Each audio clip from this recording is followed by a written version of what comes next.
Assalamualaikum warahmatullahi wabarakatuh. Alhamdulillahilladzi hadana lihada wa ma kunna linahtadiya laula an hadanallah. Laqad ja'at rusulu rabbina bil haqq wa nudu an tilkumul jannah uristumuha bima kuntum ta'malun. Asyhadu an la ilaha illallah wahdahu la syarikalah wa asyhadu anna Muhammadan abduhu wa rasuluh. Allahumma sholli ala Muhammad wa ala alihi wa ashabihi wa man tabi'ahum bi ihsanin ila yaumiddin. Amma ba'du. Wa qala Allah ta'ala qala fi kitabihil karim, a'udzu billahi minasy syaithanir rajim.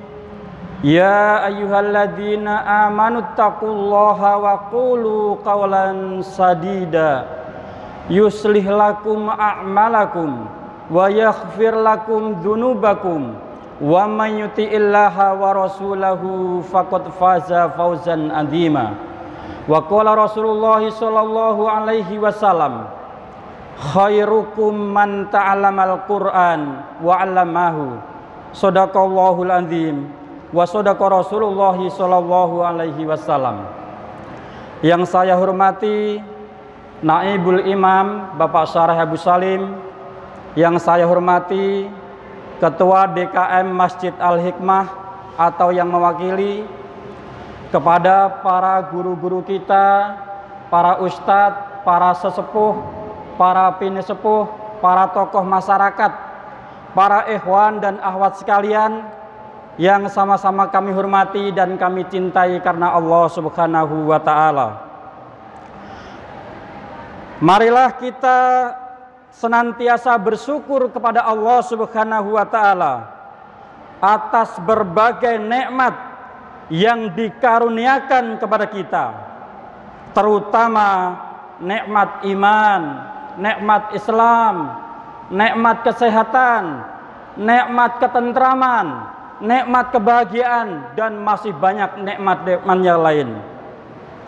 Seseorang yang sadar dengan kedudukannya sebagai hamba Allah Subhanahu wa ta'ala akan selalu mengisi hari-harinya dengan beribadah dan bertaubat kepada Allah Subhanahu wa ta'ala, menghiasi hari-harinya penuh dengan ketaatan kepada Allah Subhanahu wa ta'ala. Di dalam mukadimah sudah saya sampaikan, wa may yuti'illaha wa rasulahu faqad faza fawzan 'azima.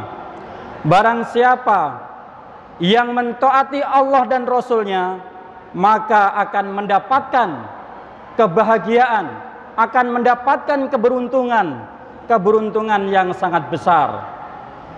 Sholawat dan salam semoga selalu tercurahkan kepada uswah kita, kepada panutan kita, yaitu Rasulullah Shallallahu alaihi wasallam, juga kepada keluarganya, kepada para sahabat-sahabatnya, dan kepada pengikutnya yang sampai hari ini masih istiqomah menjalankan sunnah-sunnahnya. Para ikhwan dan akhwat sekalian, alhamdulillah kita dengan izin dan takdir dari Allah Subhanahu wa ta'ala bisa berkumpul di tempat ini dalam rangka tholabil ilmi. Tadi sudah disampaikan bahwa kita sudah lama tidak menjalankan atau taklim di tempat ini. Alhamdulillah kita bisa duduk bersimpuh dengan berzikir kepada Allah, mengagungkan nama Allah dengan memuji, ucapan terima kasih kepada Bapak Haji Artani yang telah mempersiapkan fasilitas yang sangat megah, yang sangat mewah ini, yaitu di Masjid Al-Hikmah Polsek Palmerah. Para ikhwan dan akhwat sekalian, singkat saja karena waktunya terbatas. Alhamdulillah, lajnah pada taklim kali ini mengangkat tema dengan Isra dan Mi'raj Rasulullah SAW. Kita tingkatkan semangat solidaritas pembebasan Masjid Al-Aqsa. Jadi dari judulnya saja sudah dahsyat sekali. Nah, ini dimulai dari mana caranya untuk bisa membebaskan Masjid Al-Aqsa? Nah, tentunya kita harus bersatu mengamalkan Al-Quran dan Sunnah sesuai dengan contoh Rasulullah SAW dan para sahabat-sahabatnya. Insya Allah dengan hati yang ikhlas, semangat yang kuat, maka yaitu Isra dan Mi'raj kita tingkatkan semangat. Kita sudah tahu tentang Isra dan Mi'raj. Tadi ayatnya sudah dibacakan. Subhanalladzi asra bi 'abdihi lailan minal masjidil haram ilal masjidil aqsa alladzi barakna haulahu linuriyahu min ayatina. Tadi ayatnya sudah dibacakan. Kami akan memulai atau sebagai pembukaan di sini adalah menggugah semangat. Semangat, apa itu semangat? Orang bicara semangat, semangat. Kalau kita nggak punya semangat, kita nggak akan bisa sampai di tempat ini. Semangat itu artinya perasaan yang sangat kuat. Tuh. Jadi semua orang mempunyai perasaan yang sangat kuat yang dialami oleh setiap orang. Itu yang namanya semangat. Sehingga bisa menumbuhkan tingkat keinginan yang tinggi. Nah, itu yang namanya semangat. Dalam hal ini, semangat kita apa? Sesuai tema adalah untuk membebaskan Masjid Al-Aqsa. Untuk datang di tempat ini mesti semangat.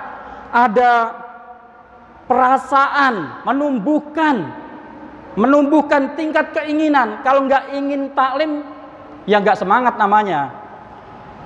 Ini apa itu sebagai mukadimah saja, menggugah semangat para suban untuk semangat menumbuhkan tingkat yang tinggi. Dalam hal ini semangat kita adalah membebaskan Masjid Al-Aqsa.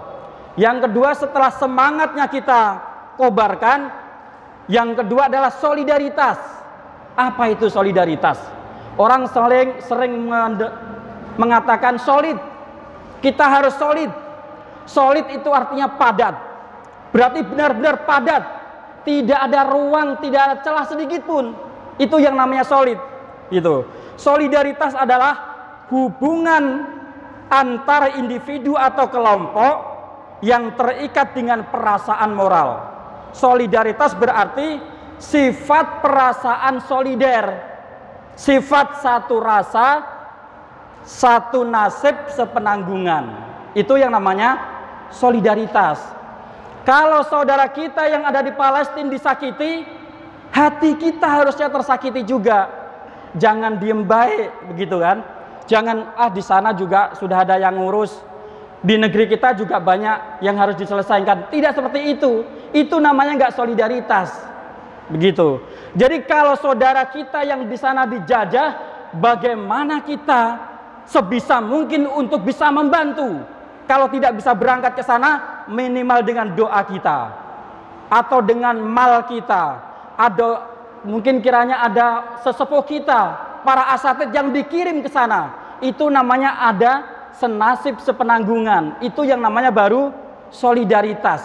Saudara kita dipermalukan, kita harus bergerak bagaimana untuk mempertahankan. Itu yang namanya senasib sepenanggungan. Jadi sakitnya itu ada di sini, Pak. Nah, begitu. Jadi saudara kita disakiti, kita juga tersakiti. Itu yang dinamakan dengan solidaritas untuk membebaskan Masjid Al-Aqsa.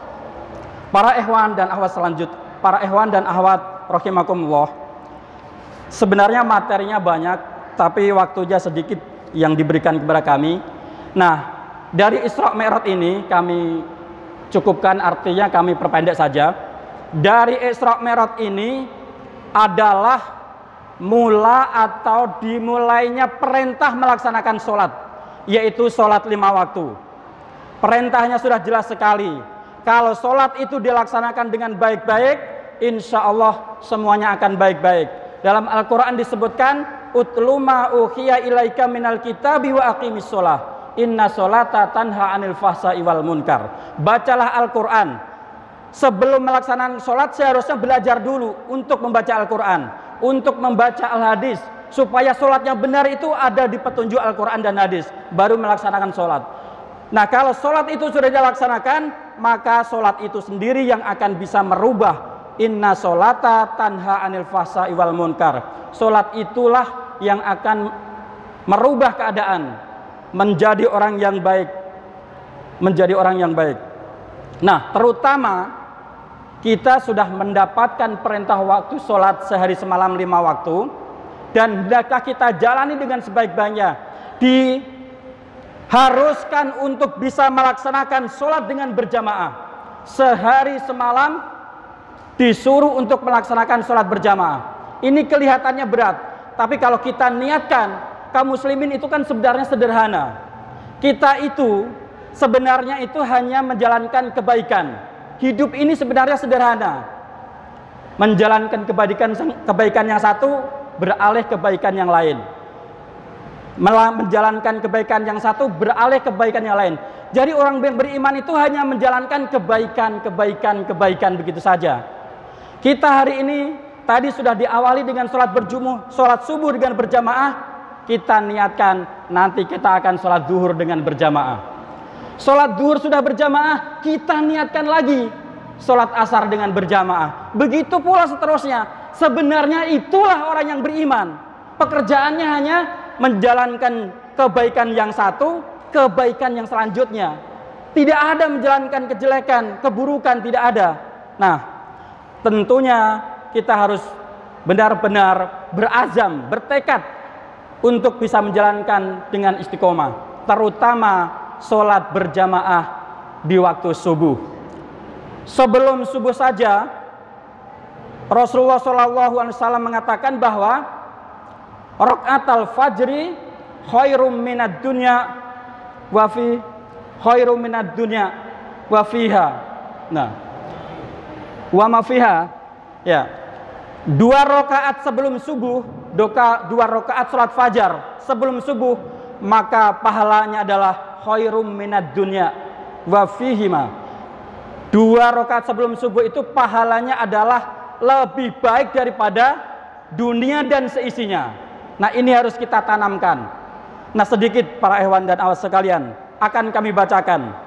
Ya, baik. Seorang ulama Pakistan namanya Syekh Tariq Jamil menyampaikan pengalamannya ketika pergi berdakwah di Yordania. Ketika suatu hari beliau pergi ke daerah perbatasan Yordania Israel. Sesampai di daerah perbatasan, beliau beserta rombongan melaksanakan sholat subuh berjamaah. Setelah selesai sholat subuh berjamaah, datanglah tentara Israel dengan melihat ke arah masjid. Setelah melihat sebentar, lalu tentara Israel itu beranjak pergi.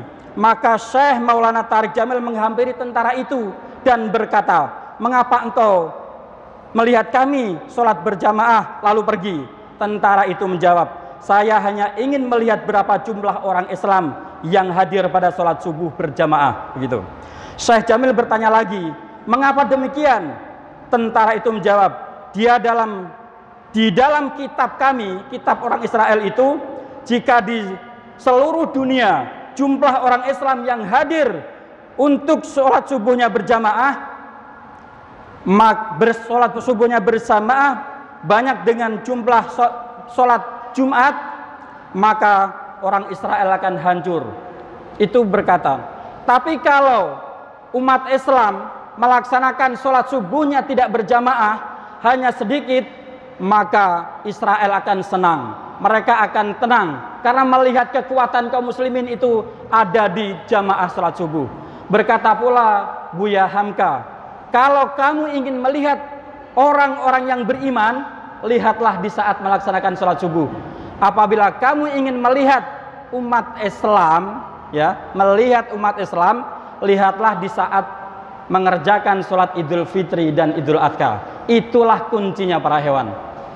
Jadi kita harus bisa melaksanakan ibadah kepada Allah dengan berjamaah, termasuk sholat. Di antaranya yang sangat ditekankan adalah sholat subuh dengan berjamaah. Ini saja yang bisa saya sampaikan. Mohon maaf banyak waktu yang terlewatkan. Segemuk-gemuknya ikan pasti ada tulangnya, dan sekurus-kurusnya ikan pasti ada dagingnya. Sebaik-baiknya orang pasti ada buruknya, dan seburuk-buruknya orang pasti ada baiknya. Ambil yang baik, buang yang buruk. Mudah-mudahan bermanfaat. Wabillahi taufik wal hidayah. Wassalamualaikum warahmatullahi wabarakatuh.